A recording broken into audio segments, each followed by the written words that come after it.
Dear friends, in this video, I'd like to go on our pen testing.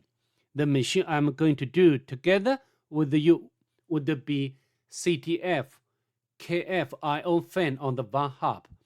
The link will be put into the description section below so that you can download and play the machine if you want to. To be honest, I've already spent a bit long time to finish the machine. Anyway, in this video, I'd like to show you, very important, show you how to manually exploit the SQL injection vulnerability. You may be wondering why I want to showcase this technique. We can use SQLMap or some other similar utilities. The point here is some cases such utilities cannot work very well. Okay, so this is I'd like to stress before we proceed. All right, before we go ahead, if you don't mind, please subscribe to my channel and leave a like below. You're greatly appreciated. So enough talk, let's head over to the Kali Linux VM. First of all, we need to discover the IP address of the target. The utility I'd like to use, as always, would be net discover. As you can see over here, the IP address of the target could be recognized as 205. So what should we do next? We need to launch the map to identify open port numbers and service information. And so we can launch the map, and I'd like to auto-complete this command and press enter. And as you can see over here, I use options like scene scan, the version scan, the default script scan, followed by the -p- to do the full range port scan. The last option of all is ON to output the result into this file. So from the map scanning results, we can tell that the target has two open port numbers.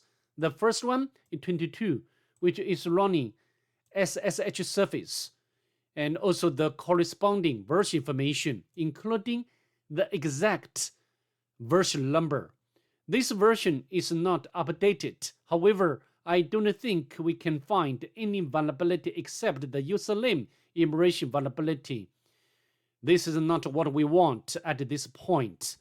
The second one is 80, which is running HTTP service and also the version information Apache.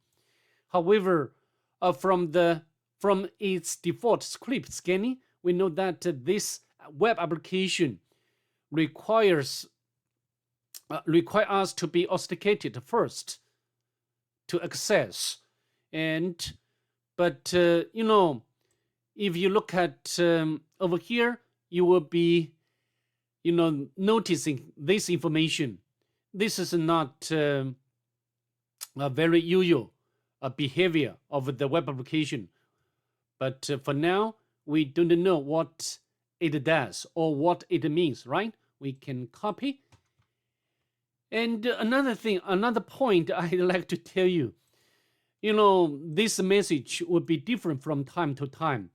When you restart the machine, or maybe when you do the machine, you will get the different message, different information. So this is very important. You cannot directly get such information from my video. Okay, so this is very, very necessary to be pointed out before we go ahead. We can copy and put over here. Oh, sorry, here. And I'd like to remove other message. Sorry about that. I think it would be better I remove such history information before I started this video. Okay. Anyway, now it's time to emulate the web application manually and automatically. Let's fire up the browser. And we can put the IP address of the target into the address bar of the browser. And as you can see, this site is asking us to sign in. And we can use the admin as username and the password is also admin to sign in, but not successful. And we can try to use admin as username, but password is password and sign in. So, which doesn't work either. As you know from the map scanning, the web application is any possible attacking surface. But the worst thing here is that unlike other CTF-like machines, we are required to, pass or to be authenticated successfully before we, access this site. Okay? So, this is some, a bit complicated, somewhat complicated, I must admit. However, if you click cancel, you'll get this message. And this message is not in English language, it's in French, maybe. Anyway, we can copy and we can use the Google Translator to translate. And then you can get this message. We can copy and paste to our notebook. So let me guess, Bob, you lost your password again. So from this message, we can get 2 points. I think the possible username would be Bob. And also the secondly, it's possible to make brute forcing, right? So this is what I'm going to do now. And how to do, we can use Hydra and with the option of normal L to specify the username, and also the uppercase P to specify the word list. And we can use the default RockQ word list. And also we can use the option of -F. This means when the Hydra finds correct password, it will not continue its attacking, okay? It will stop. And specify the target. And we can, of course, very important, we need to specify the surface. This case would be HTTP hyphen get, and rather than HTTP post form. If you have already followed my channel, I have already utilized the Hydra to brute force HTTP post form. But in this case, it's not a post form. This is the HTTP basic authentication instead. So now we can press enter.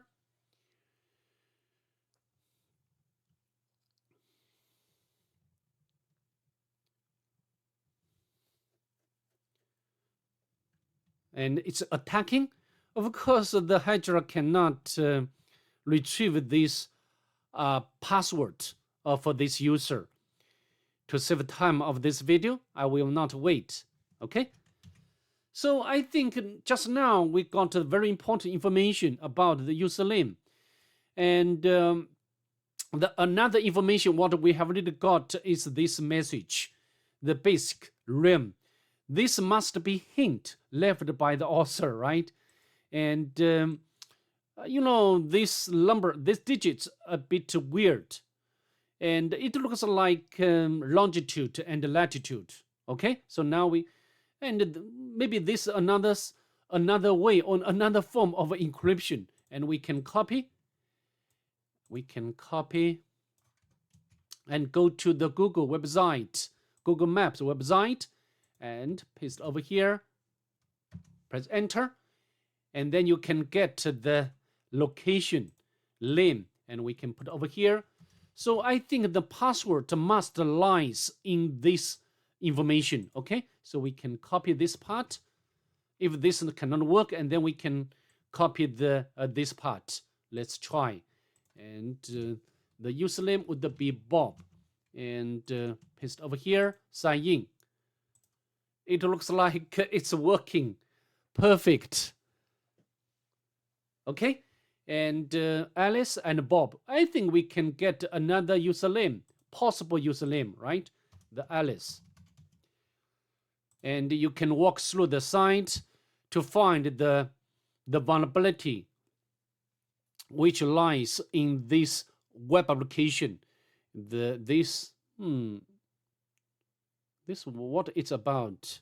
We can open link.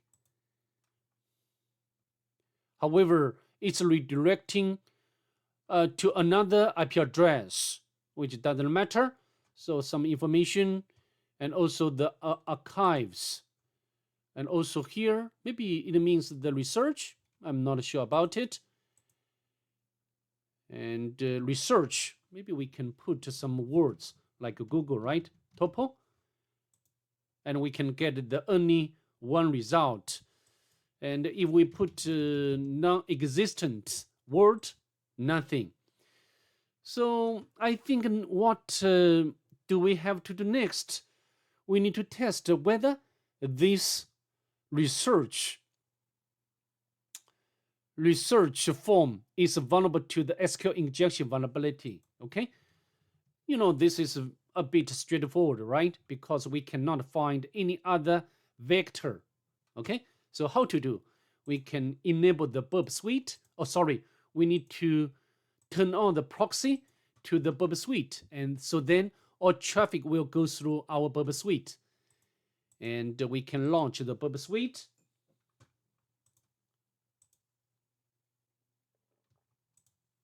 Next, start Burp Suite. Then we can navigate to proxy tab. Make sure we turn on the intercept option, and then we can click, and then we can get the request, right? We can save this request to file. We can use any file name, but personally, I'd like to use this as a file name for request. Okay, so it's done, and then we can put up the terminal to launch the SQLMap. And we can use the option of -R to specify the request. And the level is set to 3. Maybe sometime we need to set to 5.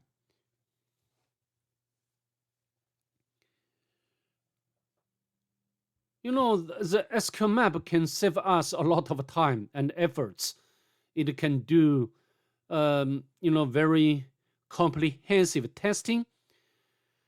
I think has already identified the vulnerable parameter, this one, and also has already identified the backend DBMS as MyCircle.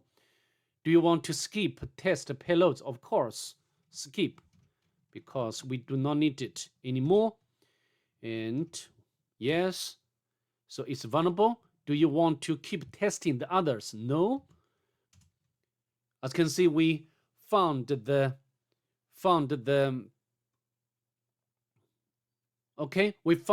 backend DBMS is MyCircle. It means that the web application is vulnerable to the SQL injection vulnerability indeed. So next we need to get the databases information on the target, and we can get the 2 blocks, and then we can get the block and the tables. A bit weird. When I did the machine, I could not use the SQLMap to, although the SQLMap can identify the SQL injection vulnerability, identify the vulnerable parameter, but failed to get the block, the database information. Very weird.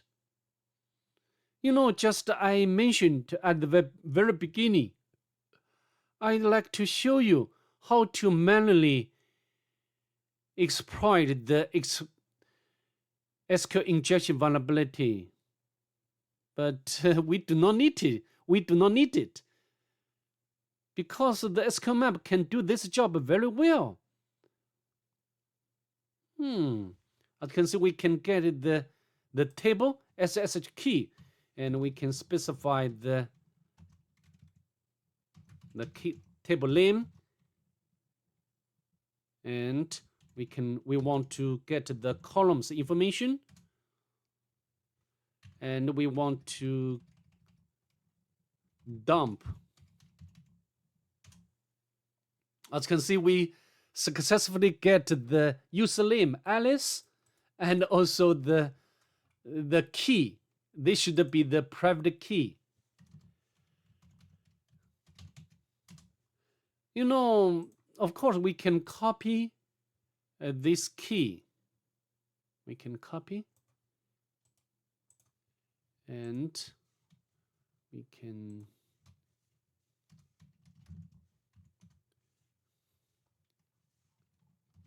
paste in here.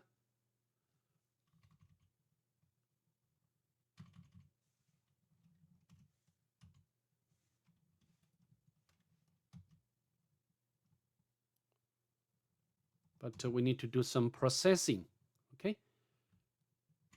Maybe we can put into another line.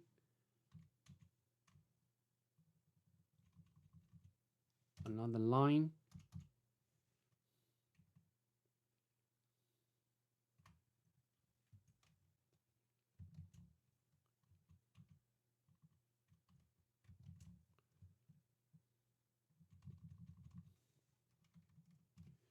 We need to remove this backslash in and in. Also this one.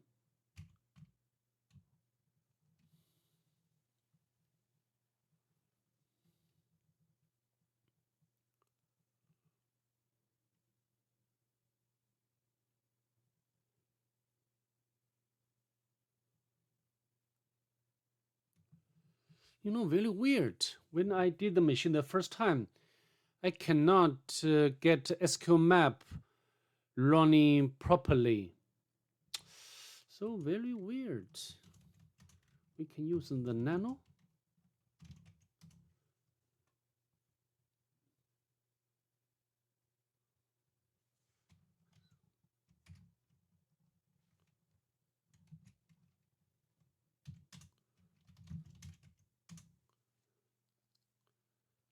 Or a lot of line separator. I think we can use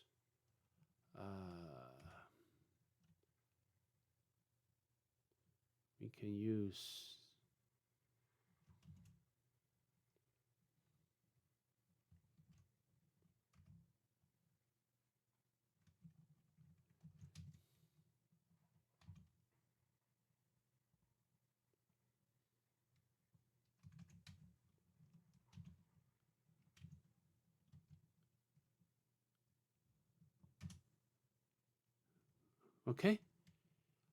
So now we can write and quit, change mode, and then we can SSH Alice, press enter. It works, but this is not what I wanted to showcase. I want to show you how to manually exploit this SQL injection vulnerability, okay? Because sometimes this is a very important technique. So before we go on, I'd like to show you how to do. For example, we can check like the tuple, and we first of all, we need to, because we already know that the target is vulnerable to the SQL injection vulnerability, and the order, we need to know how many columns.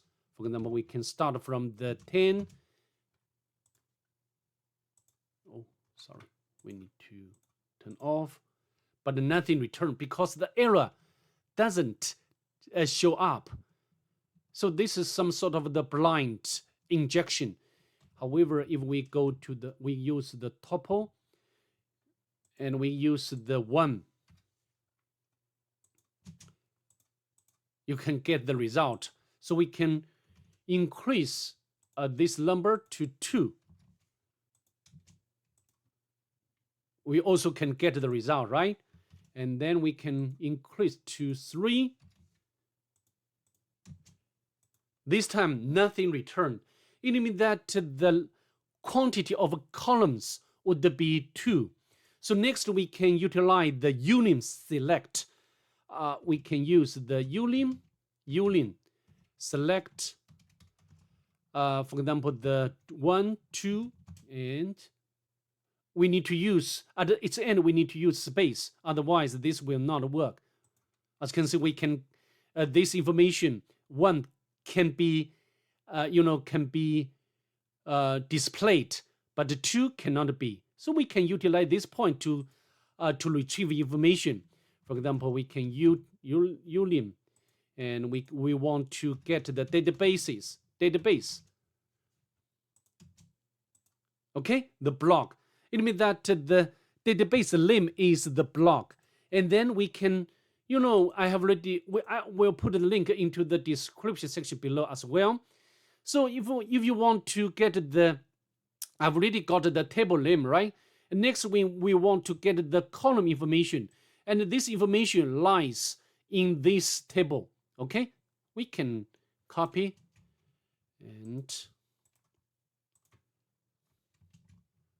and from, so the column name, let me show you how to do. So would be ulim select, and we can use the column name, and from, we can copy from my notebook. I think you know what I mean, right? And where table name,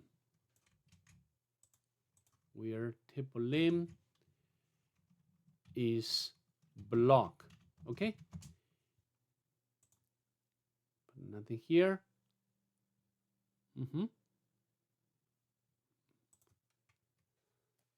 Oh, maybe we need to use the calculate. Okay, doesn't matter. We can copy, just copy and put over here. And so we can put over here ulim select to see whether we can get the columns information.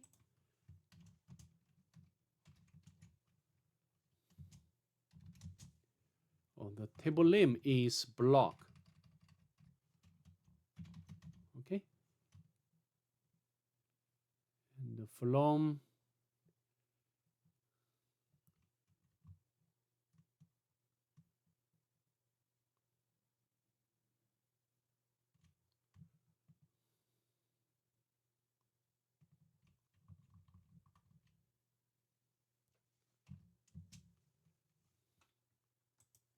but nothing returned. Very weird. Why? The table name, the block, the columns.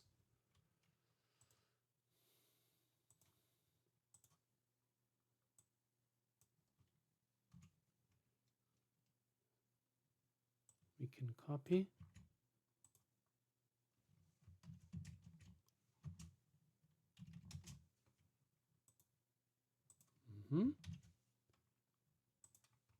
Why?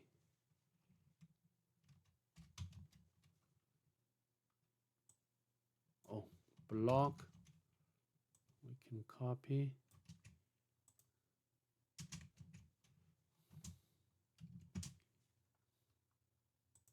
Oh, no?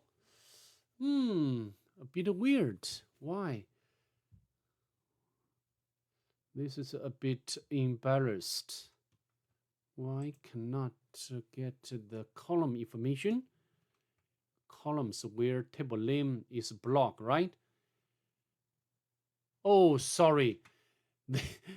I know. The database name is block. And so I think the database name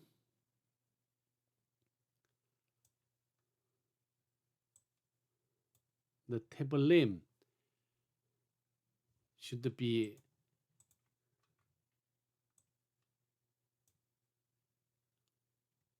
we need to, first of all, we need to get the tables, right? So I think we need to do this first. We can copy, and because this technique, we must be very careful, right? We can table name from, we can put to, the database name would be the block, right? So the union, and we can copy.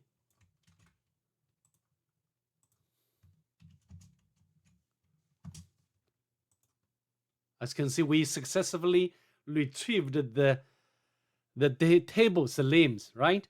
And this table has the keys, the SS key, as the table name implies. Okay, so next we can get maybe we can copy,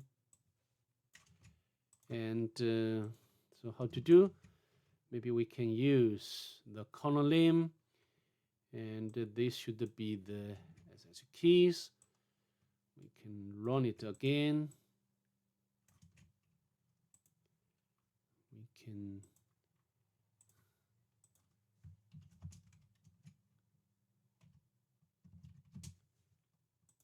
as you can see, we got the column name, the private key, and then you can use the similar way to retrieve the username and private key. For example, I'd like to show you.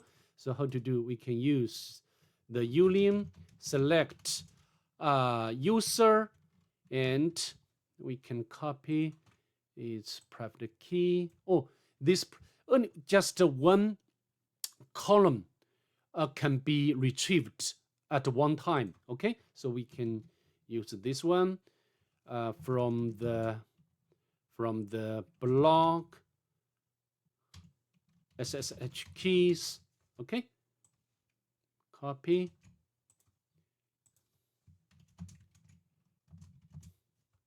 and as you can see, we successfully retrieved the username. Similarly, we can get the private key, and we can copy, and then we can the name, the column name. So what's the name of the, this one, private key. Okay, so now we can copy,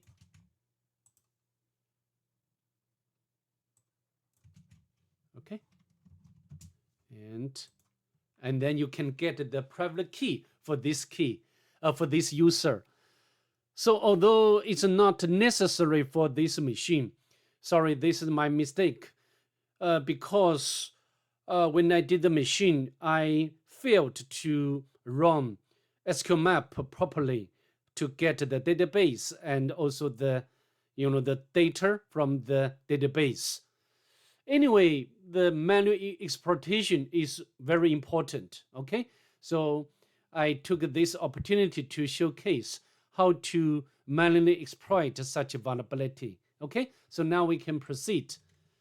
Sorry, it's closed. A bit weird. Permission denied. Why? What's the problem? I think there has some problem because just now we have already logged in to the target, right? So maybe I need to restart the machine. So see you there. All right, let's continue. After I restarted the target machine, you need to repeat the step to get the private key, and also the password for this target web application will be changed. So this is very important. You need to you need to repeat the step to get the password, and also we need to utilize the SQL injection vulnerability to get the private key. Okay. Anyway, we have already logged in to the target. Then we can get the third flag. So next we need to elevate the privilege to root user. And as can see, so I think the privilege escalation itself will be very easy of the GTF opens, and we can copy this command to, to elevate, and we can go to the root directory to get the final flag. So that's pretty much it. I'd like to see you in the next one. Bye. Have a nice day, please.